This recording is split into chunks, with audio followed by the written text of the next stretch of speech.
আমাকে 29 তারিখে গ্রেপ্তার করা হয়। গ্রেপ্তারের পর থেকেই শারীরিক এবং মানসিকভাবে আমাকে নির্যাতন করা হয়েছে। আমাকে পথিমধ্যে নামিয়ে OC Shahidul Bholahat officer in charge এবং ইয়াসিন আরাফাত সদর সার্কেল দুইজনে আমার সাথে শারীরিক এবং মানসিকভাবে খুব নোংরা আচরণ করেছেন। এটা আপনারা জানেন যে সদর সার্কেল আমার গায়ে ডাইরেক্ট বেতরের আঘাত করেছেন, যেটা ছিল খুব অমানবিক। এবং ওসিকে আমাকে জড়িয়ে ধরার নির্দেশ উনিই দিয়েছিলেন। সেই সাথে শুধু তাই নয়, যখন আমার কাপড় চোপড় পড়ে যায় আমার গা থেকে, আমি যখন চেষ্টা করছিলাম বাঁচার বা তাদের কাছ থেকে সরার, যখন পড়ে যায় আমার গলায় ছিল একটা চেন লকেট সহ, সেটাকে তারা খুলে নেন। ওসিকে নির্দেশ দেন ইয়াসিন আরাফাত খুলে নেন। আমি জিজ্ঞেস করলাম যে এটা তো আমার জমা দেওয়ার ওয়ে আছে, আপনি কেন নিচ্ছেন? সে সময় আমাকে এইটুকুই বলা হয়েছিল যে আপনার সকল জিনিসই আমাদের কাছে গচ্ছিত থাকবে। আমার ফোন দিলেও আমার সেই চেন আর লকেটকে অস্বীকার করেছেন।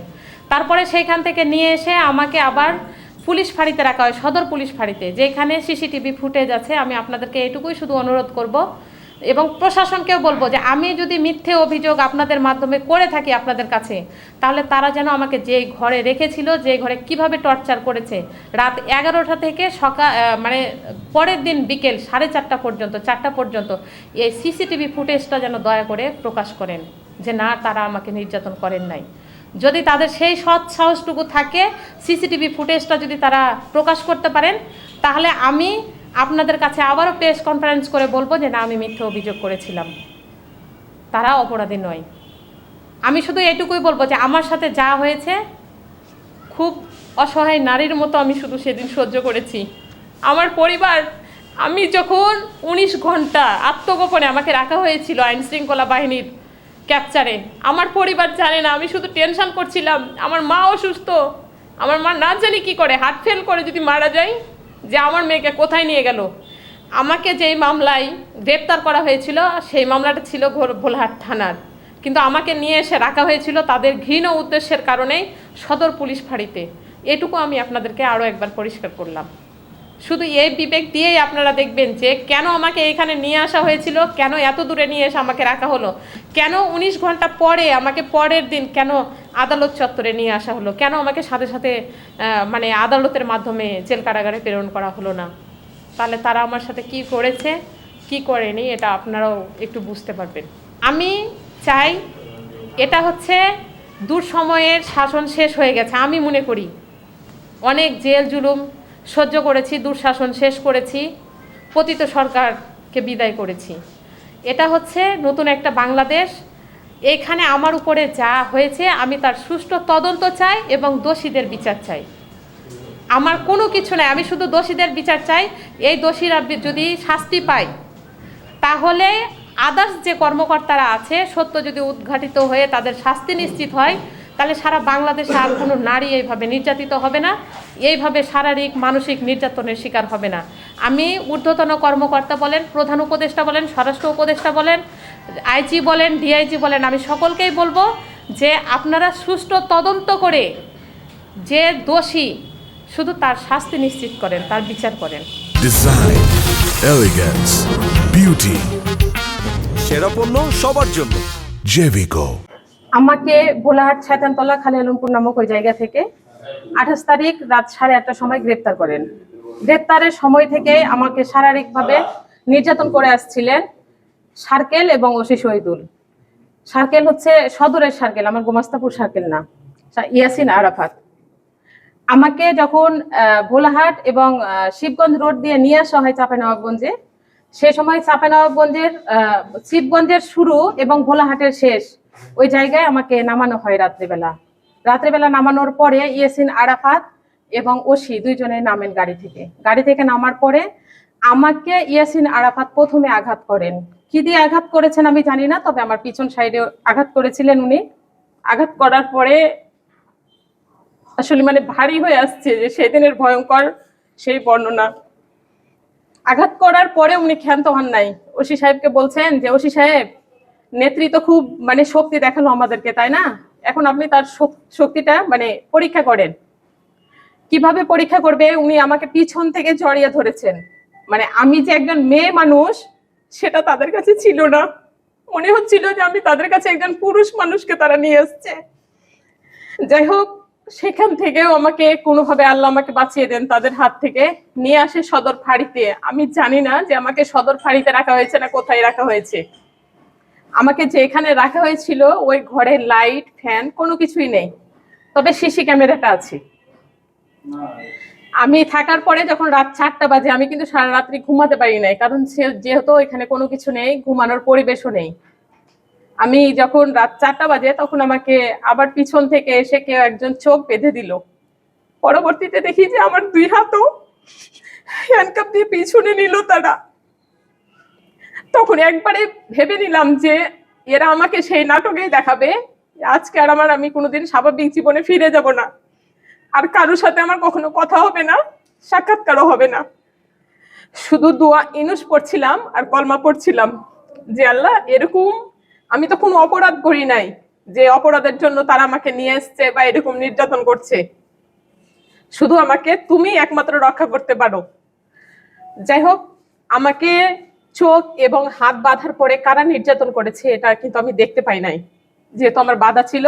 ওইখানে সিসিটিভি ফুটেজ আছে, তারা যদি সিসিটিভি ফুটেজটা দেন আপনাদেরকে, যে আমাকে রাত 11টা থেকে বিকেল 4টা পর্যন্ত কিভাবে মানসিক এবং শারীরিক নির্যাতন করা হয়েছে, ওই ভিডিও ফুটেজটা যদি তারা প্রকাশ করেন, বা যদি আমার এই কথাগুলোকে তারা অস্বীকার করেন, তারা যেন অবশ্যই সেই ঘরের ভিডিও ফুটেজ, সিসিটিভি ফুটেজ প্রকাশ করেন। তারপরে আমাকে বিকেল 4টার সময় যখন রিমাইন্ডের জন্য, তাদের তো আমার চিকিৎসা ছিল না, আমি খুব অসুস্থ, উঠে দাঁড়াতেও পারছি না, দাঁড়ালে আমি পিছন দিকে ভর করে বসতেও পারছি না। সেই সময় আমাকে নেওয়া হয় সদর হাসপাতালে। সদর হাসপাতালে নিলে সেইখানে হচ্ছে যে সদরের ওসি ছিলেন মতিউর রহমান,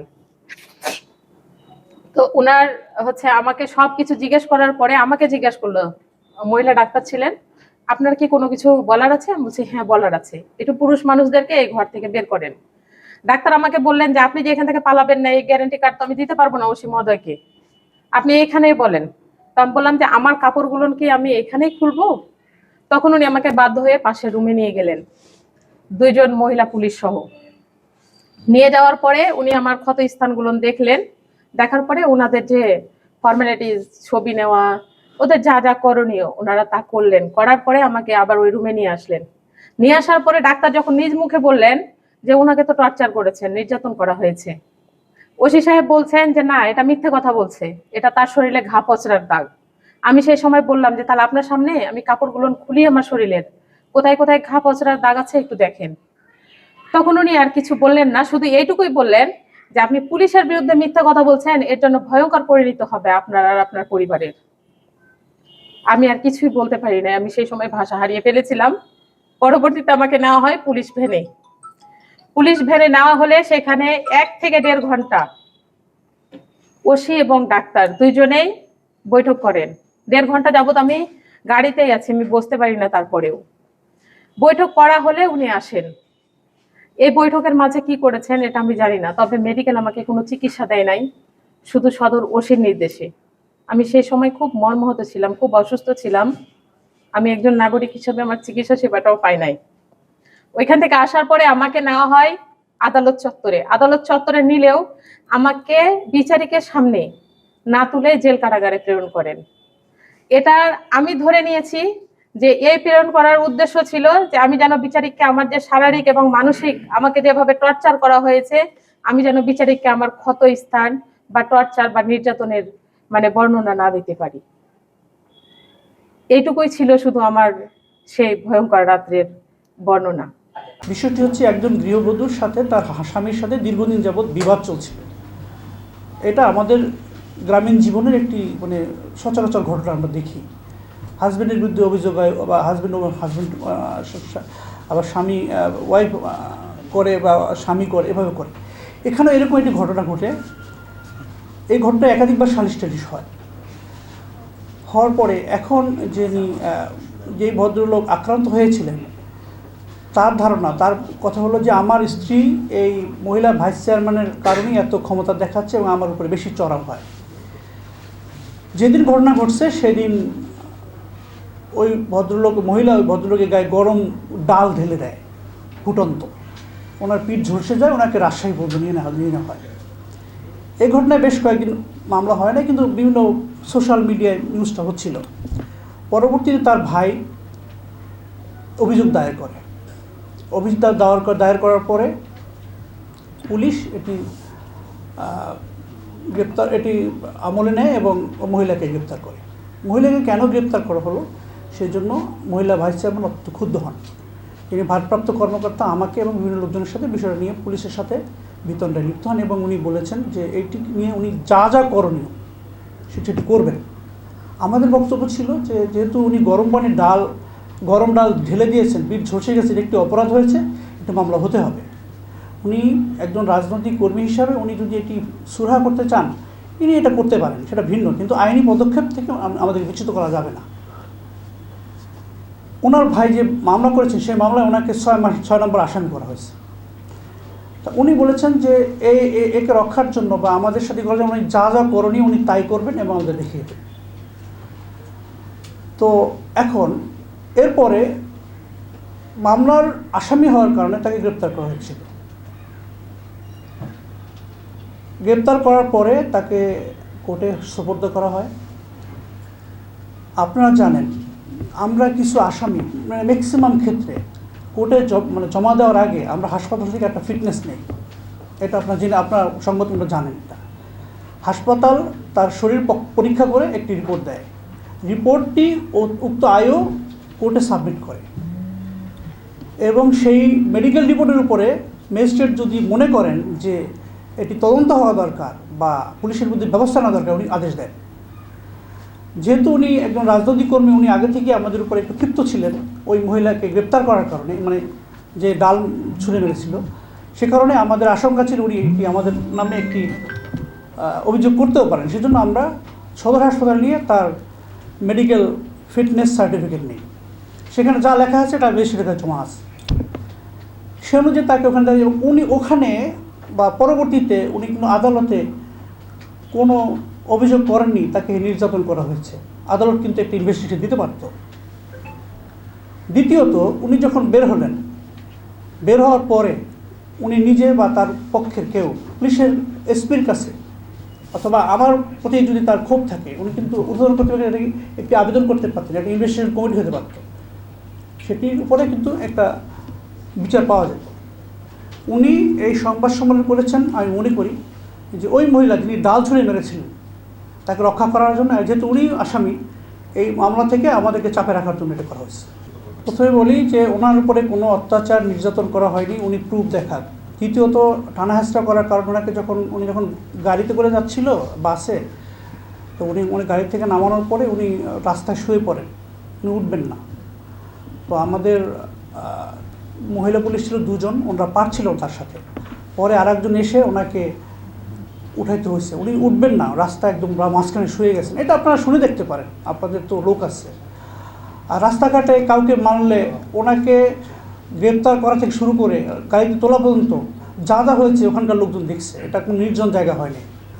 আচ্ছা, পুলিশের পক্ষ থেকে হুমকি দিলে তো একটা মিডিয়া লাগবে, হয় ফোনে, ঠিক না, সেটা হোয়াটসঅ্যাপে। আপনি সেই কলটা জিজ্ঞেস করেন যে কীভাবে হুমকি দেওয়া হলো, কে হুমকি দিল, আপনার জানার